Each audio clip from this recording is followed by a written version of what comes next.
This is going to be my response to Dr. Gary's email to me, which there was some things on it I wanted to clarify. Go ahead, Matthew. Brian, I know that you and I have not always seen eye to eye on things, but I did want to let you know that there may have been some serious misunderstandings in the past that need clarifying. The main issue is that you, as a victim, I think that once when we were discussing some of the sexual harassment at ACTI, I may have commented that you were not the victim, referring to possible attempted rape of one of the girls there. I was speaking very strictly about what should be reported for purposes of initiating a conversation with law enforcement. There may be other things that happened to you, but I was not aware at that point, or don't recall. You know how fallible my memory is. I totally get that you are a victim of other things. Is there anything you want to add to that? Basically, Dr. Gary, I never told you about the 7 or 8 girls that were raped. I never went into detail with anybody about that. I did know the actual individual guy who did rape them. He came up there to the school. He drove a truck. He was actually trying out to become the assistant welder because he graduated from the welding department. And he admitted to me in front of his friends that they actually were asking for it. He basically used alcohol and drugs to do it. It never happened on the campus. It happened at a house where the people would go and spend the night over at this house, and that's where he actually raped the 7 or 8 girls I'm talking about. The girl who actually reached out to me later after seeing my videos on social media, and she actually lived in Kansas. I never met her personally. I talked to her on the phone 2 or 3 different times, and then I also spoke to some actual friends of hers that went to the school that clarified her story, and her story actually added up to the other situations I witnessed dealing with the girls being mistreated and bullied by security, staff, and employees, and other students that were basically given special treatment by Father Rick, which Matthew knows that that's true. Right. Did that not take place? Yeah, there were students that were known for being troublemakers that got special treatment by Father Rick. And they were also put in positions of authority there. Yeah, and also by people like Jonathan Bibb, that sort of thing. So, the biggest thing that happened with me and you, and where you basically chastised me, the primary 2 incidents that happened, one was in 2017. You asked to speak to me outside on the patio at St. Michael's Episcopal Church at some of the lawn furniture that I believe was made out of metal. Do you know what I'm talking about? Yes, it's out there on the kind of the concrete patio. Right. Yeah. So I went out there and I spoke to you. And for about 15 minutes, I was wearing my navy blue suit that I got from that one clothing store. Fazio's. Which I got 3 of them for $50 or $300 or $150. 3 suits. So these suits were only like $50 or $60, maybe $70 at most for each suit. That was the pants and the actual jacket. You looked at me and said, "Look how good you look in those clothing, Brian." And I was like, what has this got to do with anything? And I still had lesions and sores on my body at that time. And I had lesions and sores on my genitals, mind you. That is a medical term, genitals. No child knows that word unless it's explained to them by an adult. That is an appropriate word to use in an adult conversation. Genitals. It's a medical term. Look it up. You're a doctor. You should know that. So, that is not an inappropriate word to use in a public conversation. So, when I went into descriptions and describing that with Poor People's Campaign, that was the other incident. There was no reason to chastise me about that. But when I directly talked to you on the patio, let's get back to that, you attacked me, and I literally cried after I left because you told me I looked good. Look at you, Brian. You look good. You don't look like a victim because of me wearing a suit. And I went back and told my mom that and told the students of ACTI that, and I started crying to my mom on the phone and crying to the students of ACTI about it, saying, I don't think I can trust Dr. Gary anymore. I really don't. And you apologized to my mom, which Matthew was there witnessing that because he was helping her. And you did talk about that it had nothing to do with my appearance, that it had nothing to do with my suit, that me being sick with these communicable diseases and these skin infections like scalding staph infection, and hair follicle disease, and whatever else communicable disease I got, where I was scratching the flesh off my body at night because I was in so much pain from burning and itching, and the sores would bleed. So it was a very excruciating thing. The other thing was dealing with basically Poor People's Campaign of Arkansas when I was invited in 2021, September 6th, correct? No, September 3rd, right? I think and so. I spoke at basically 3 o'clock to 3:30 for roughly about 15 minutes. They gave me a time frame, but I ended up speaking for 45 minutes to an hour, which you were involved in that. And I did go into the description of saying I had lesions and sores all over my body, and I had lesions and sores on my genitals, and my hair was falling out of my head. And I didn't go into any much more detail or graphicness than that in saying I was scratching the flesh off my body, which is appropriate for a victim to reflect the pain and persecution and mistreatment they were put through. That is necessary for an appropriate healing.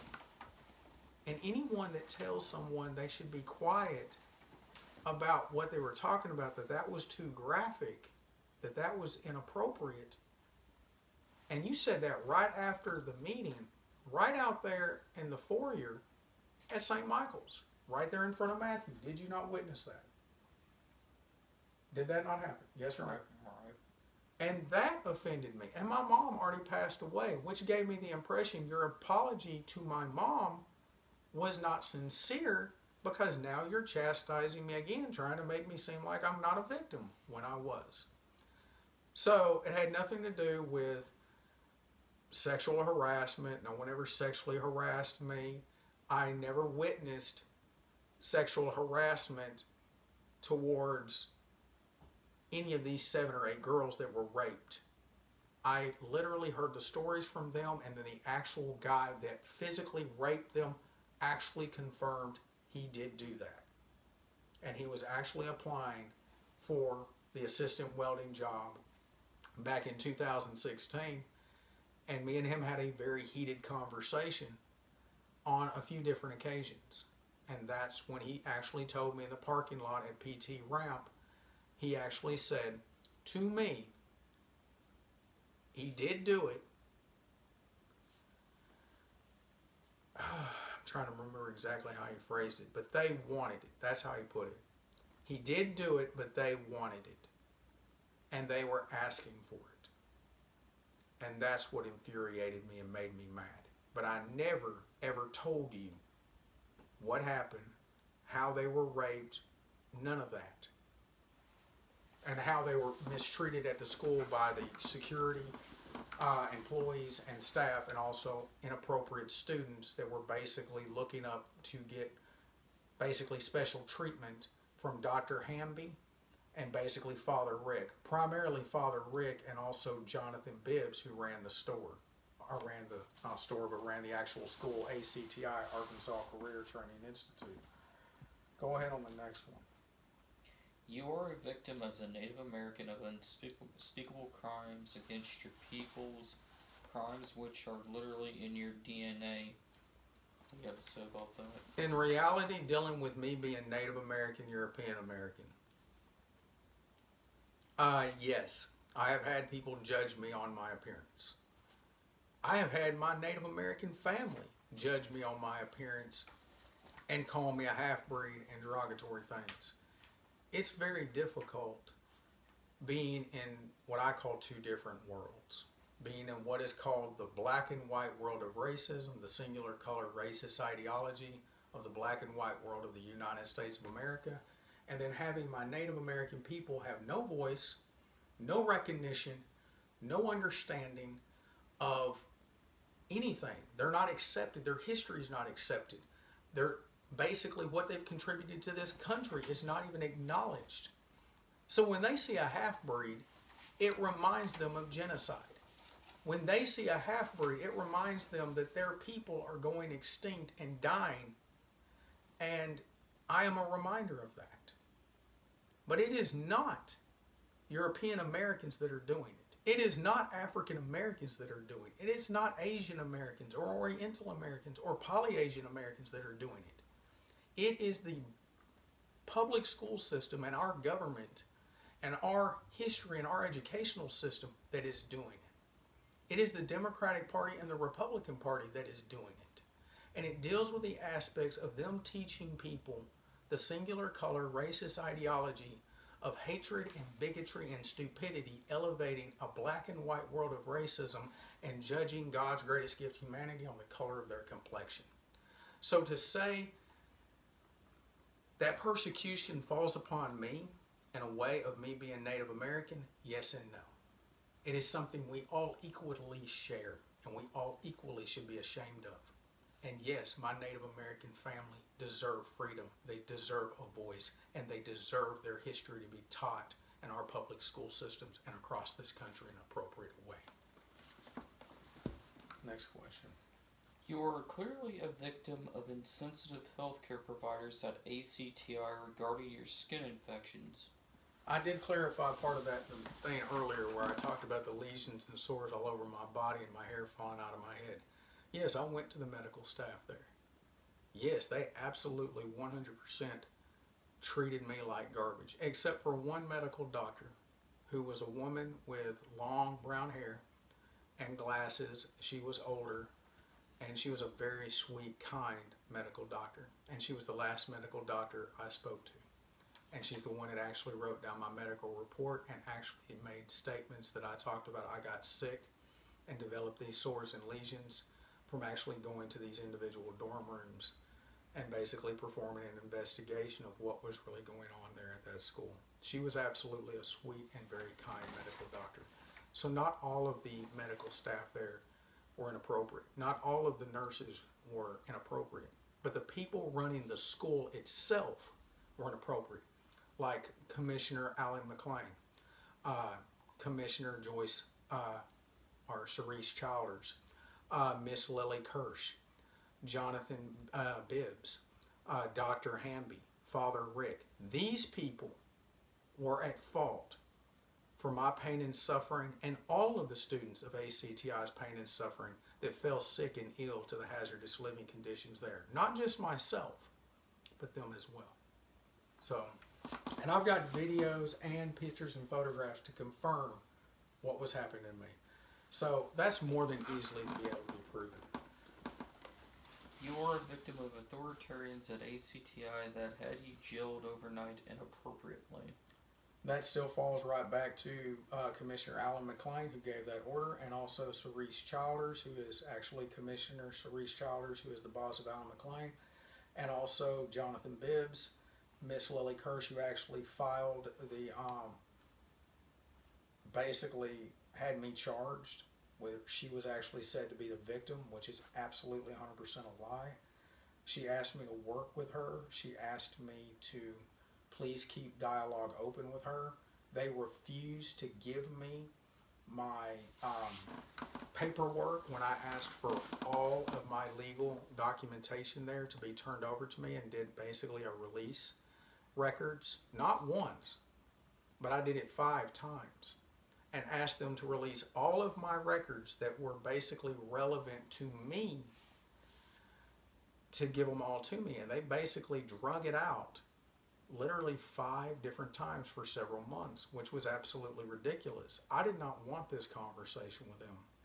I told them on many different occasions I wanted to end this conversation with them and just simply have my medical records so I could basically receive proper medical treatment. I was severely sick.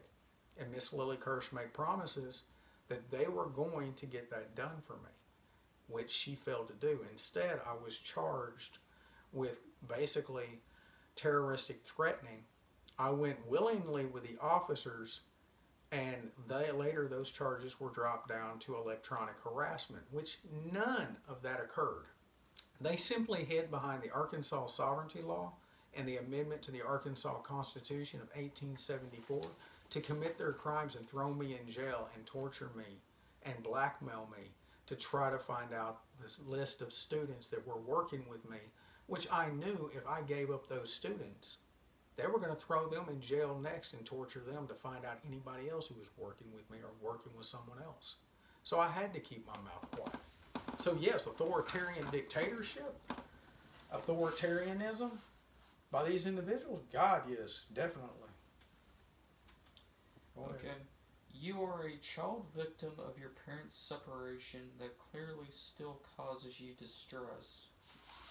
What do you have to say about that? On that personal issue, there is some extending circumstances there that there is some truth to that. But my dad actually wanted to get back with my mom and remarry my mom back in 2020. Not 2020, it was 2002. Yeah, 2002. And I flat out said, what did I say? No, at Danny Bostic's house. I said I did not want to go through that nightmare again of my mom and dad fighting over the situation with Larry and the situation with Don and Winnell. I said, I do not want to be drug into that chaotic nightmare once again. My mom always said she still loved my dad, and my dad always said he still loved my mom. I know my mom had feelings for Larry. I know Larry had feelings for my mom. I know it became a very complicated, inappropriate situation. And that's pretty much as far as I'm going to go with it. As far as I had hatred for my parents, I had disappointment. I was sad and I was brokenhearted over what they did and what all of the adults involved in that situation did. I was very disappointed and ashamed of their behavior and actions. And that's about it with that. You are a victim of a society that still represses people with disabilities. I think it's not so much my disability. Granted, they use my disability as a weapon against me because it's a way of controlling me and keeping me down because it's a limitation of mine. But I think people more fear me in the aspects that I'm such a bold, outspoken person, so brutally honest, and I will not obey their authoritarian dictatorship when it comes to them saying, just go with the flow. Just don't question authority. When I see things that are going on in my society, towards my community that is inappropriate, I question that authority. I question what's going on. And that's exactly how I got here as Broken Equality. That's exactly how I've got all these videos and documentation. And I might as well say it. Every single body I have had contact with since 2016, including yourself, Dr. Gary, all have a virtual folder. Dealing with the girl that actually was raped, there was only one I discussed with you, and I actually asked her permission to send you the information dealing with that rape, and asked her permission. I actually screenshot it, and she told me okay. I talked to her on the phone about it. She said okay, and I sent that to you, and then I talked to you about it on the phone. We talked about it a little bit in person, but not really. So I was never there at the school when she was raped. She was already left the school. If she was there at the school when I was there, I never knew of her being there. We never discussed anything or talked to each other. Simply, she found out about me in 2017 from my videos that I had posted She wanted to give me a statement about what her experiences were at ACTI, about the bed bugs, the scabies, the hazardous living conditions, the black mold, and then she said the reason why she left is she was sexually assaulted. She was raped. I don't know who raped her. I never confirmed anything about who raped her. I just know that her story literally basically was backed up by several people. And I was like, okay, there seems to be some heavy evidence here to say what you're telling me is true. And then the same experiences that happened to her, the mistreatment of basically security bullying her, basically the mistreatment of staff and staff talking down to her and mistreating her, them trying to basically get her kicked out of the school, students bullying her on the encouragement of Father Rick and other individuals there that were in charge, like Dr. Hamby, became very relevant things that were brought up in her situation and her being forced out of that school. And all she wanted to do was go back to her mom and her family, the same as everyone else that were basically raped and victimized. They just wanted to go back to their family. And I swore to those 7 or 8 girls I would not reveal their identities or go into detail about what happened to them because they asked me to keep it confidential. And I have never discussed those 7 or 8 girls that were raped at that school within 3 months and 3 weeks, which is a ridiculous short period of time for 8 rapes to 7 rapes to happen at a school. Mind you, it was not directly on the campus.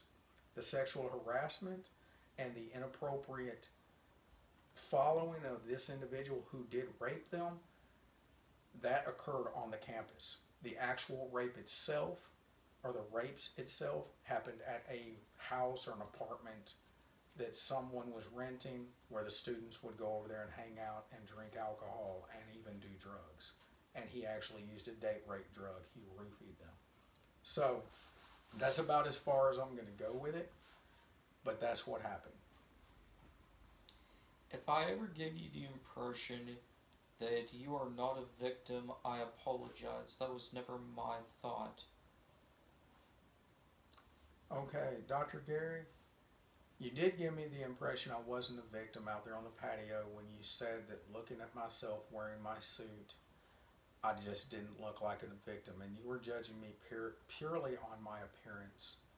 When I still had lesions and sores all over my body and lesions and sores on my genitals, and my hair was falling out of my head, and I had video footage and photographs and pictures of that to prove it. Plus, I have medical records to prove it. So that hurt my feelings tremendously. And also, you lost my trust. You lost a part of my respect and my friendship. The other time that you chastised me after Poor People's Campaign and I spoke on their Zoom meeting, that was the other time. Really, everything else, you were pretty well supportive. The letter you wrote me here is supportive. You confirm the situations that we talked about are legitimately true. So you have been supportive in the best way you can be.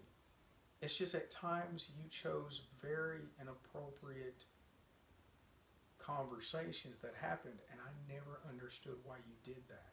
And it did hurt my feelings.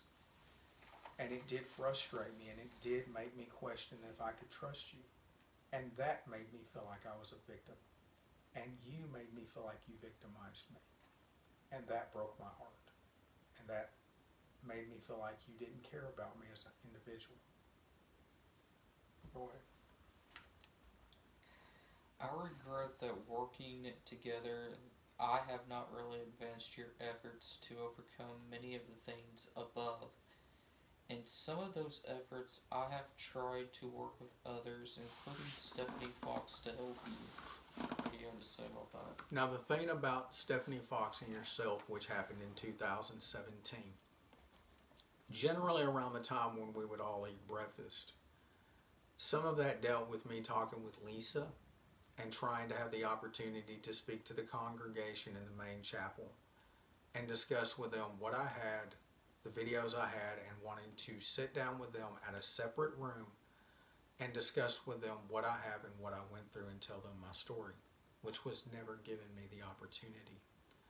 The other thing that frustrated me is you and Stephanie Fox would disappear and go talk about my situation, my story, what I was going through behind my back without 100% the knowledge. You did not know more about this situation than me. Stephanie Fox did not know more about this situation than me. I'm the one that had the videos. I was the one that had the information. I was the one that could prove what I was talking about was true. So it was incredibly offensive and disrespectful to me to not include me in those conversations, so I knew exactly what was being said. And that was a situation where I felt like I was disrespected. Do I know the magnitude of that disrespect? No, except that I was disincluded. I was not allowed to know what was being said behind my back, as if I was a toddler or a child or someone incapable of having this conversation with you guys. When I talked to Ed about talking to the conversation or talking to the congregation about the situation, Ed told me he had to talk to you and Stephanie Fox before he could go any further with that. And I'm like, I'm the one that knows what is going on. I'm the one that has the videos. I'm the one that informed them. They can't tell you any more than I can tell you. I'm the only person that can tell you the whole story and show you the physical proof. I don't care about your educational background. I don't care that you're a medical doctor. I don't care that she's a priest. None of you had the education and knowledge about this situation like I did. And that was incredibly offensive and disrespectful. Plain and simple. If those conversations offended you, I apologize. My intentions were only to help you. I make plenty of mistakes in my life, usually several every day, and I regret them. I can only ask for forgiveness, or for your forgiveness.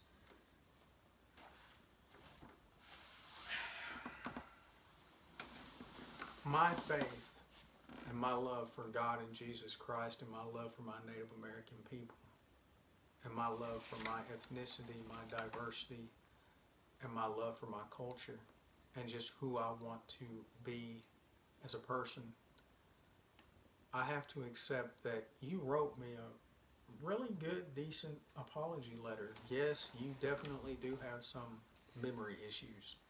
I do absolutely have to agree with you that you do have some flaws in your memory. But I have to say I accept your apology because this letter does clarify and does talk about the issues I did say that happened at that school. And this is a benefit to my work and everything I'm doing, plus also my book that me and Matthew are working on and eventually the documentary. So I do sincerely accept your apology. I do think there were some things we do need to discuss face to face. Yes, we do not always see eye to eye, but that's true of everybody. I don't see eye to eye with Matthew on things. I definitely don't see eye to eye on Tony with things, and I definitely don't see eye to eye with Larry on things. And it's very normal for us to have difference of opinions. And that's how we build a way to actually work out issues and problems. No one fully understands how to solve an issue or a problem on their own. It takes a tribe, it takes a family, it takes a team, it takes countrymen coming together and speaking about those issues. And that's exactly what we're doing. With this video I'm talking to you about and what this letter is about and what I'm doing is broken equality. So I have to applaud you for that. And I do sincerely accept your apology.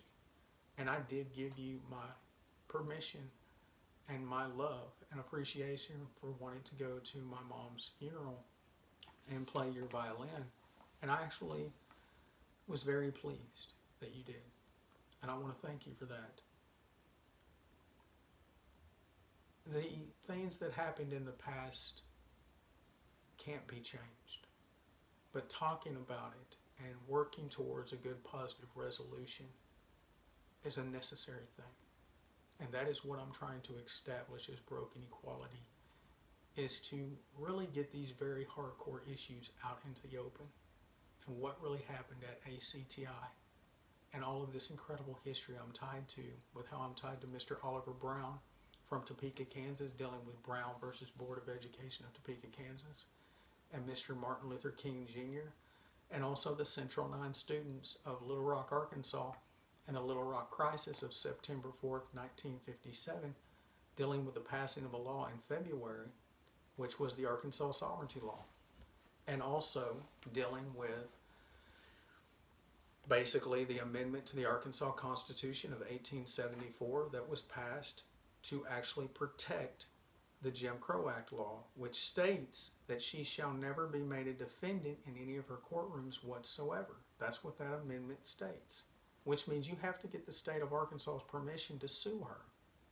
And when they passed the Arkansas Sovereignty Law, they knew those two laws were going to control the population and control the community of Arkansas to keep them from having their federal constitutional rights. And me standing up against the very law that replaced the Jim Crow Act law is morally, ethically, and by federal constitutional rights of our country, correct for me to do. I am sad and disappointed about several outcomes that have happened during my fight as a civil rights advocate and a civil rights leader, but I'm not ashamed in doing what is right and standing up for what is right when I know I am doing what God and Jesus Christ would want me to do. So I want to tell you thank you so much for your letter, and God bless. You have a great day, Dr. Gary. I love you. Sincerely, Brian Ridlon, your friend.